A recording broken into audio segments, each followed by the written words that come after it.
अस्सलाम वालेकुम दोस्तों, पिछले ट्यूटोरियल में हमने जस्ट सीखा था कि एलिमेंट क्या होता है। आज हम एलिमेंट्स को स्टार्ट करेंगे, एलिमेंट्स पे हम काम करना स्टार्ट करेंगे। तो आई हो आज जो हमारा पहला एलिमेंट होगा वो होगा हमारा हेडिंग एलिमेंट, यानी कि हेडिंग पे हम सबसे पहले कि हेडिंग कितने किस्म की होती हैं, सबसे पहले हम हेडिंग पे काम करते हैं। अच्छा, तो हेडिंग जो होता है, हेडिंग के 6 साइजेस होते हैं। हेडिंग के साइजेस जो होता है वो हमारे पास है H1 जो है वो हमारा टैग का नाम है। हेडिंग 1 यानी कि दिस इज हेडिंग 1 मतलब क्या होता है कि हेडिंग 1 हम इसे इसलिए कहते हैं कि इसकी एक साइज होती है, फिक्स फॉन्ट साइज है, तो वो हमें हेडिंग 1 में आती है। अच्छा, हेडिंग 2 जो होती है वो थोड़ी बहुत छोटी होती है हेडिंग 1 से। हेडिंग 3 वाली उससे छोटी होती है, यानी कि थर्ड वाली, यानी कि सेकंड वाली से छोटी होती है। अगर मैं इसको सेव कर देता हूं तो आप देख रहे हैं कि हमारे पास heading, this is heading size, ये हमारे पास आ गई। अच्छा, जो पिक्चर्स वगैरह थे वो इसलिए रिमूव हो गए क्योंकि मैंने यहाँ कोडिंग में से उसको रिमूव कर दिया। उसके बाद है हमारे पास H2 है, वो हेडिंग 2 का नेम है। उसके बाद हमारे पास इसके अंदर कंटेंट है, यानी कि इसके बाहर जो हमारे टैग है और उसके अंदर जो हम लिखते हैं उसको हम कंटेंट कंटेंट कहते हैं। तो हमारे पास इसके अंदर जो कंटेंट होगा वो दिस इज, यानी कि इससे, यानी कि हेडिंग 1 जो होती है उससे थोड़ा साइज में जो है वो छोटा होता है कंटेंट H2 से हेडिंग का। अब आप देख रहे हैं कि यहाँ से हमारे पास है हेडिंग 2 का जो हमारे पास कंटेंट आ गया, यानी कि दिस इज हेडिंग 2। अच्छा, इसी तरीके से हम हेडिंग की नेक्स्ट जो हमारी साइज है वो हेडिंग 3 है। हेडिंग 3 पे आ गए हम, दिस इज हेडिंग 3। उसके बाद हम जा रहे हैं हेडिंग 4 के। इस तरीके से हेडिंग के टोटल 6 साइजेस होते हैं। उससे अगर हमें बड़ा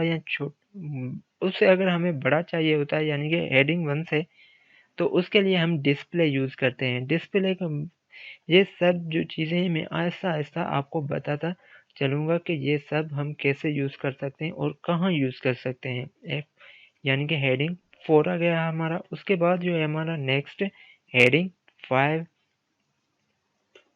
दिस इज हेडिंग 5।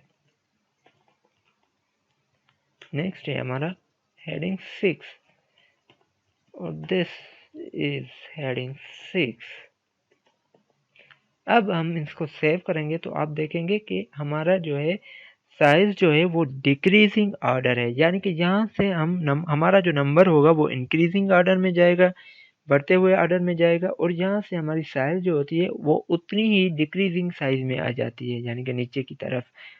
सबसे छोटी जो साइज होती है वो हमारी हेडिंग 6 की साइज होती है। उसके बाद जो है हमारे पास नेक्स्ट है पैराग्राफ टैग। पैराग्राफ टैग में हमको कोई भी पैराग्राफ, जैसे आपने इंग्लिश में पढ़ा होगा या किसी लैंग्वेज में के पैराग्राफ होता है, हम वर्ड्स मिलाकर, सेंटेंसेस मिलाकर हम पैराग्राफ बनाते हैं। उस पैराग्राफ की कोई ना कोई एक मीनिंग होती है, तो वो हम पैराग्राफ जब हम वेबसाइट पे बनाते हैं तो उस पे हम कोई ना कोई पैराग्राफ के मदद से हम एक इंफॉर्मेशन जो है वो अपलोड कर रहे होते हैं। तो उस पैराग्राफ के लिए हमें लिखने के लिए जो है हमें हमारे पास पैराग्राफ टैग का यूज़ करते हैं। इसमें पी जो है वो हमारा नेम है इस टैग का। उसके बाद हम लिखेंगे पैराग्राफ, यानी कि अगर हम पैराग्राफ लिखना नहीं चाहते, हम जस्ट एक प्रैक्टिस के तौर पर हम काम कर रहे हैं, तो लोरेम लोरेम 10 अगर हम यूज़ करेंगे तो ये हमारे 10 वर्ड्स ऑटोमेटिकली बाय डिफ़ॉल्ट यहाँ पर एक फंक्शन होता है उसकी मदद से आ जाता है। उस अगर आप लोरेम 20 करोगे तो 20 वर्ड्स आ जाएंगे, 50 करोगे तो 50 वर्ड्स आ जाएंगे, यानी कि जितने वर्ड्स का आपको कंटेंट चाहिए उतने वर्ड्स का आप लोरेम लगा लें और उतने वर्ड्स जो हैं आपके पास आ जाएंगे। ये हम तब करते हैं, यानी कि जब हमारे पास कोई वेबसाइट बना रहे होते हैं, यानी कि हमें कंटेंट प्रोवाइडेड नहीं होता कि इस वेबसाइट में कौन सा कंटेंट अपलोड करना है, तो हम जस्ट इस मोबाइल को, सॉरी, वेबसाइट को जब हम डिज़ाइन करते हैं तो उसमें हम जस्ट ये फॉर इंस्टेंस हम एग्जांपल के तौर पर लगा देते हैं। बाकी अगर हमारा जो क्लाइंट है वो खुद जाकर उसको अपडेट कर देता है। अगर हमें क्लाइंट प्रोवाइड करता है कंटेंट तो हम खुद उसको अपडेट करके देते हैं। उसके बाद है हमारे पास प्रिजर्व टैग। प्रिजर्व टैग क्या करता है, हमारे पास जो है लाइन ब्रेकिंग जो है, स्पेसेस जो है वो हमारे, वो उनको सारे को प्रिजर्व करके रखता है, यानी कि उनको आगे पीछे नहीं होने देता। खास के तौर पर लाइंस और ब्रेक जो स्पेसेस हैं उनको हम जो सीक्वेंस हम प्रोवाइड करते हैं उसी में ही रखता है। For example 1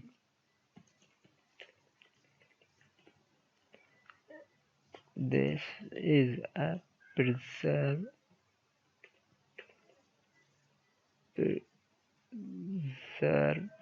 tag which has in preserving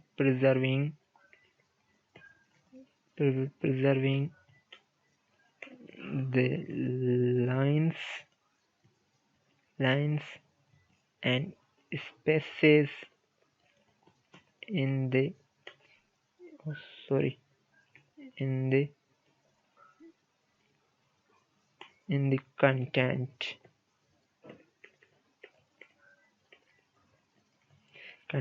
अब आप देखेंगे कि ये हमारे जैसे हम पे अगर आप देख रहे हैं कि ये जो हमारा प्रिजर्व है ना, यानी कि ये लाइंस अगर आप देख रहे हैं कि यहाँ पर हमारे 4 लाइंस हैं तो हमने यहाँ भी 4 लाइंस लिखी हैं, पर अगर यही चीज़ हम पैराग्राफ में करेंगे तो वो हमारे प्रिजर्व नहीं होंगे। जैसे मैं आपको करके दिखाता हूँ, this for instance this is a preserve tag.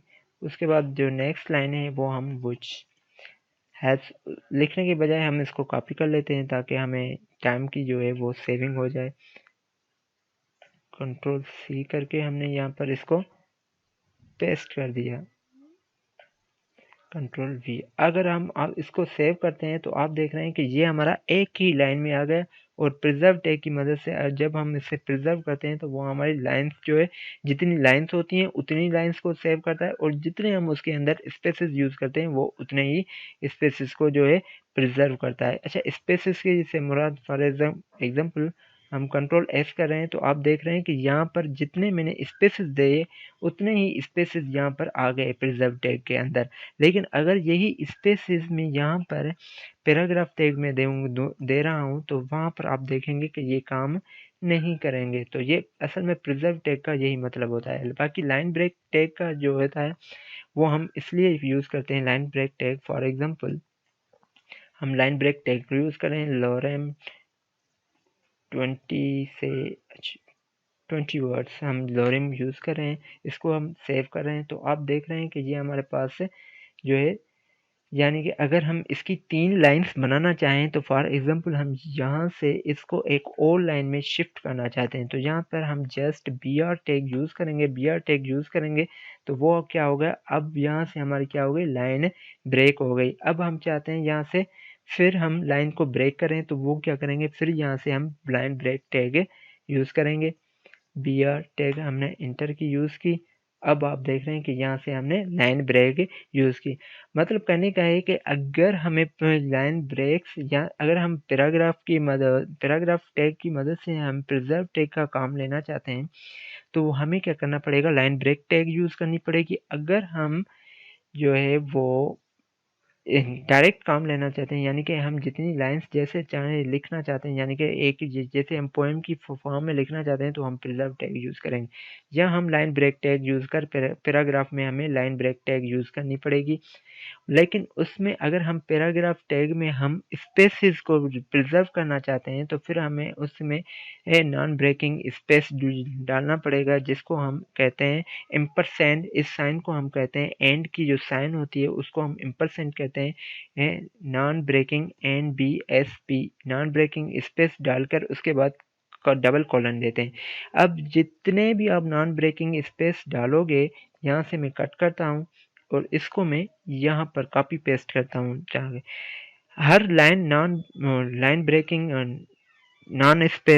Breaking space जो है उसके हर एक की मदद से आप बदले आपको एक लाइन ब्रेक स्पेस मिलेगा, यानी कि जितने मैंने यहाँ पर पेस्ट किए उतने ही मुझे यहाँ पर आप देखेंगे कि मुझे स्पेसेस मिलेंगे। अब इसको मैं सेव करता हूँ तो आपने देखा होगा कि यहाँ पर हमें स्पेसेस मिले होंगे।